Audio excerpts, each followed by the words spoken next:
Greetings everyone, welcome to my kitchen. Today I would like to show you how I make my poisonous drinks. My sweet drinks. I have this wild berries called nut, meaning bull's eye or the cow's eye, something like that. It's kind of hard to do it only using one hand. So this was staying here for some time, about a month, I think. So this smells like something. It smells like wine, something like that. So I'm going to make a juice for me. So this video is not, how to say, premeditated. I guess it's somewhat meditated, but it's not actually well prepared video, because I'm not sure what I'm going to talk. Currently I'm talking about this our idea of honor, and previously I stopped in a case of something that is given by nature, by God, something like that, called human eyes. It's a sense of this justice. Some people have a own sense of justice, and it's not given from this somewhat teachings or this stuff. Okay. I usually use one glass cup wild berries. You can say it's a little bit rotten berries, not this fresh one. So this cup I bought it for about $1. It said it made in Mexico. I was wondering, this we are near China, and why there is this item that is made in Mexico and this very cheap. So I'm like using only like this amount, and I'm going to use a lot of water. Again, it's impossible to do with one hand. Yep.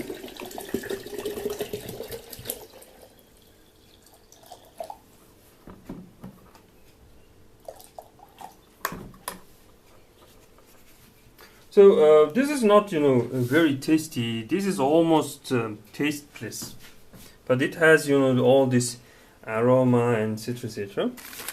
So I'm going to use a lot of sugar. I will tell you why I'm having this beater here. Again, it's kind of hard to make it using one hand. So yes. Okay, let me this first finish this juice making.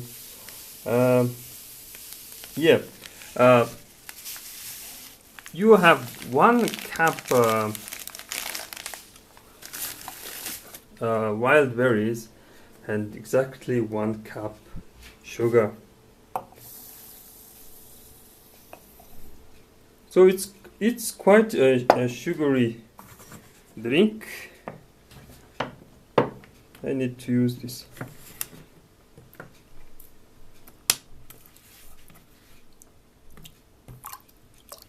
Okay.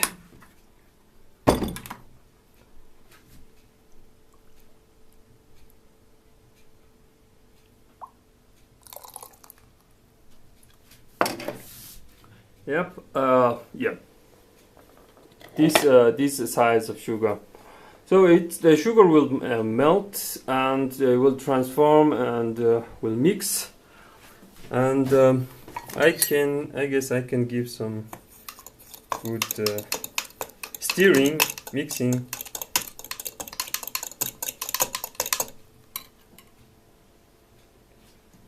Did you notice that everything was, this little yellow? So yeah, you cover it. Again, it's kind of hard to make. You have to cover it very tight. Yes. And you put it in somewhat cool place. I need to find a cool place. I think this corner is like working very well. So this should stay like for a month, more than a month. And it should create some good juice. I could make more bottles, but currently I'm having only one bottle, so I'm leaving it here.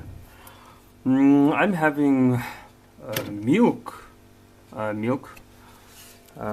Yogurt. I like one of these. This is a syrup. Sometimes you add it into your Lipton tea, something like that. So yes, let us talk about.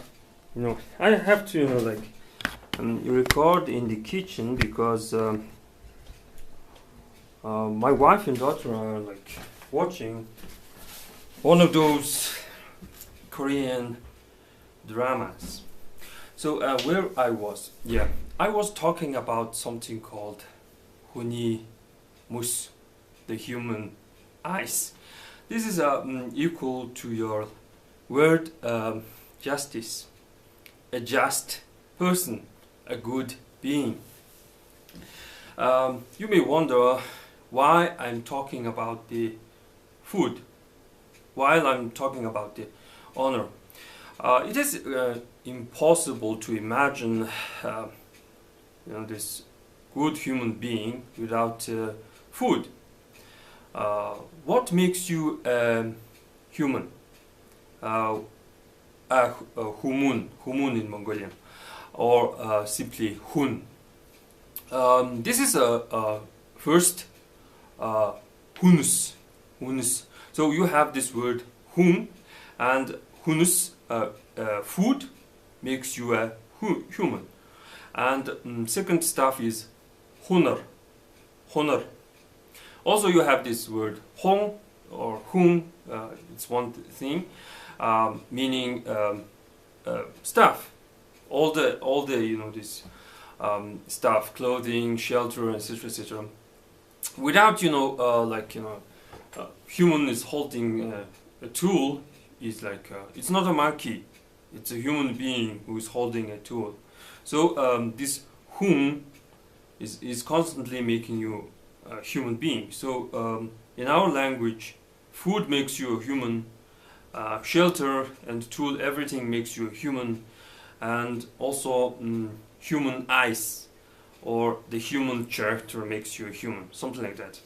So you have to honor and respect all this stuff, not only things you have created, also things your enemy have created, something like that.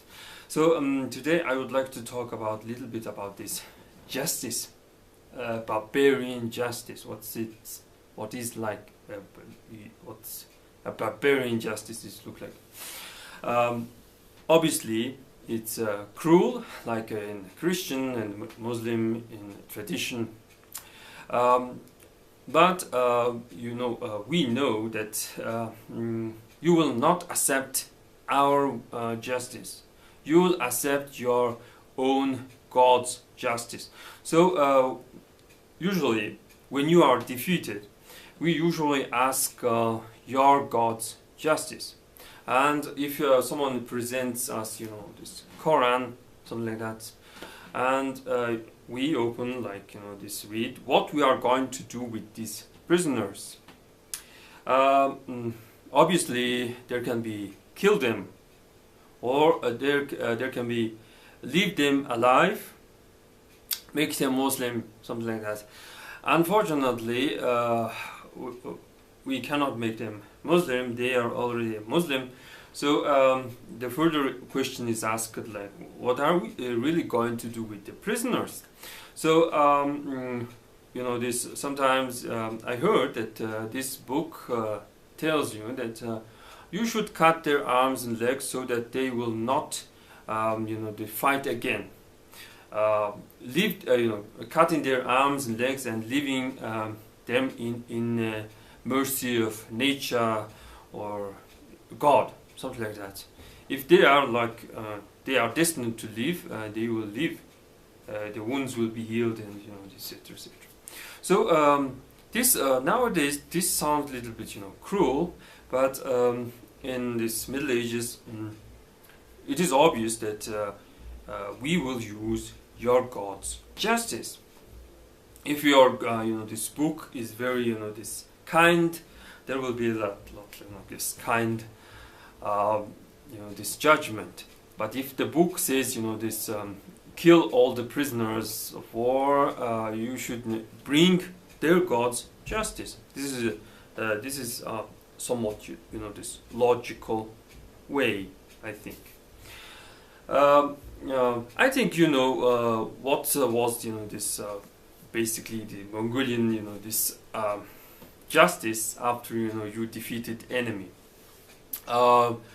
Every male being, or every man, must be killed who is taller than a this Hasag wheel, or this Turkic wheel. It means this it is impossible to re-educate those men. They will always try to fight you, something like that. So it's going to be logical to cut their heads. But Mongols usually ask a question: what can you do? You have to say something that this Mongolians need. Like I can cut stones. If you say I can cut stones, I'm a man. This stone worker. Probably you are not this needed. And you can say this. How to say? I'm a I'm a metal worker. I'm a jewelry maker, something like that. If you have this education, if you have these skills, you and your family, everything is like this stays with you, and you are ordered to serve us, something like that. So Mongolian justice is like this this. We don't need beggars. We don't need those who don't have any this skills. This someone who really can do something was very important.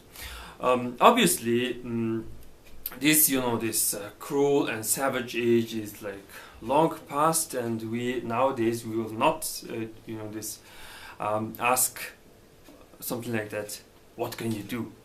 Something like that. Speaking of this, this arms and legs cutting, this the Muslim way. It's not this only a Muslim way. This thing is written in the Turkic ruins, like in this story of a Darth Vader, where his his legs and arms are cut, and he is left to die. Same thing happened with the ancient Turkic prince. This the northern Chinese empire, together with some southern Huns, this destroyed all the Turks, and the only this Turkic prince was left there. In the mercy of God, his hands and legs are cut, but he survives, and this he had 10 sons, and he's like became a great this Turkic chieftain. When you look at all these Turks, everyone is like Turk. You doubt about this story. Maybe it's a story about only one tribe, not all of the Turks. Maybe it's something to do with their royal bloodline, something like that. So this type of this punishment, like cutting arms and legs of your enemy, existed not only in a Muslim world, but I wonder if these ancient Turkics were had some Turkic customs. I don't, not Muslim customs. I don't know. So yeah, about this human eyes.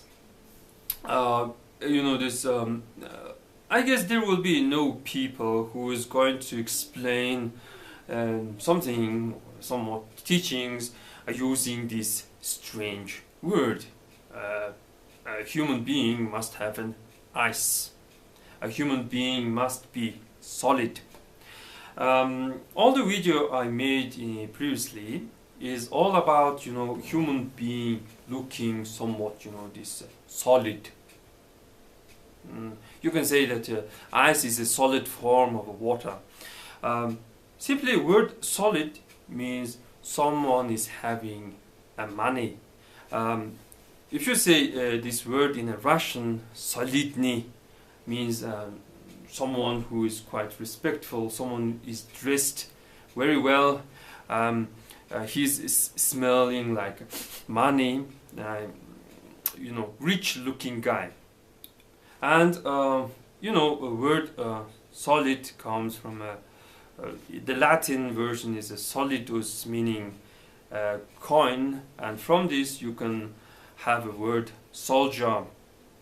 So everyone usually respects a soldier, a man with good armor, etc., and honor him because this dude must be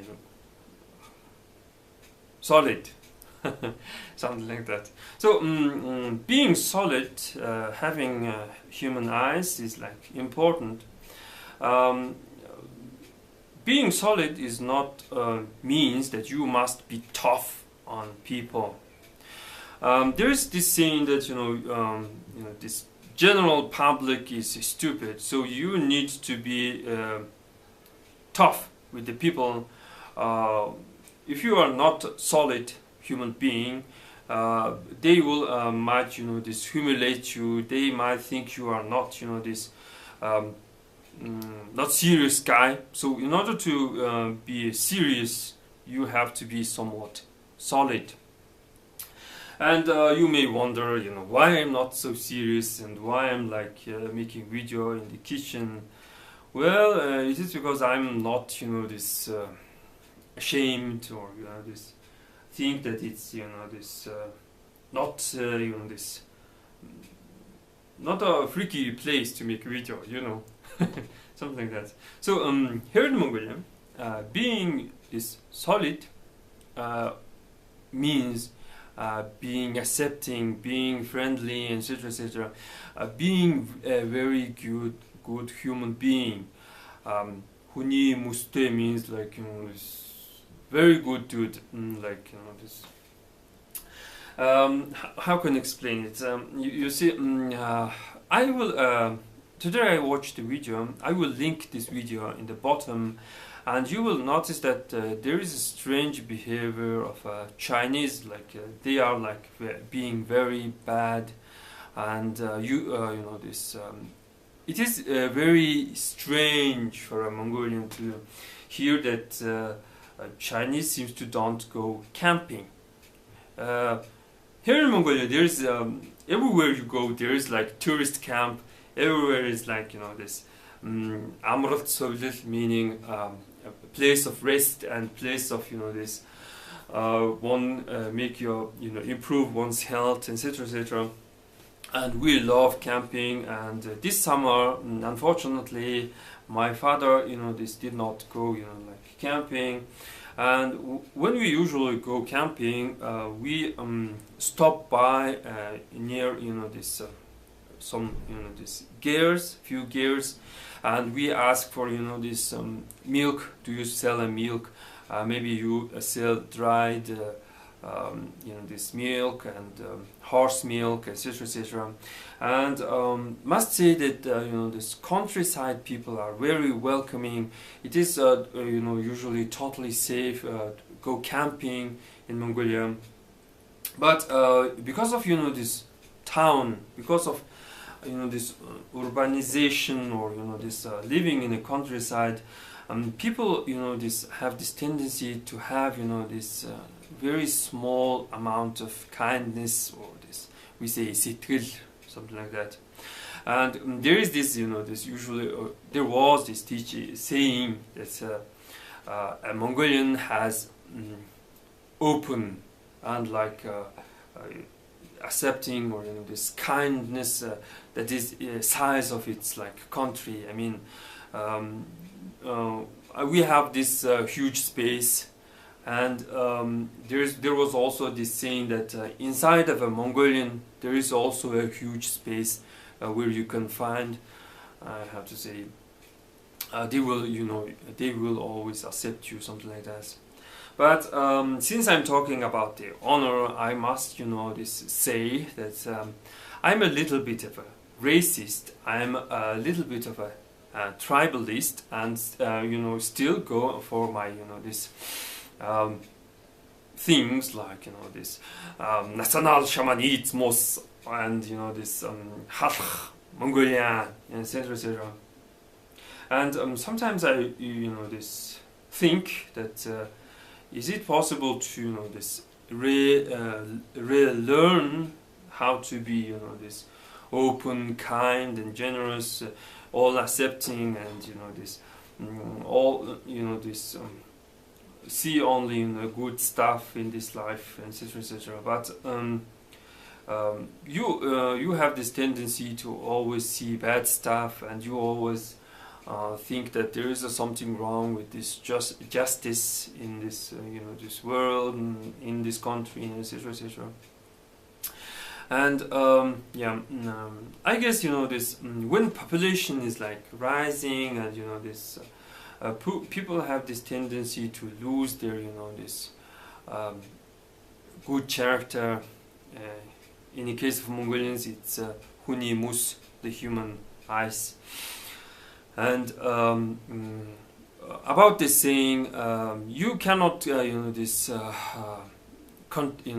you cannot recapture your mouth, something like that.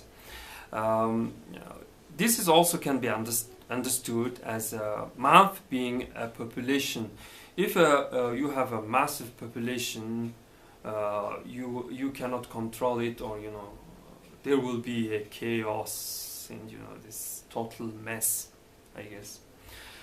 Well, I guess that's pretty much for today, and thanks for watching.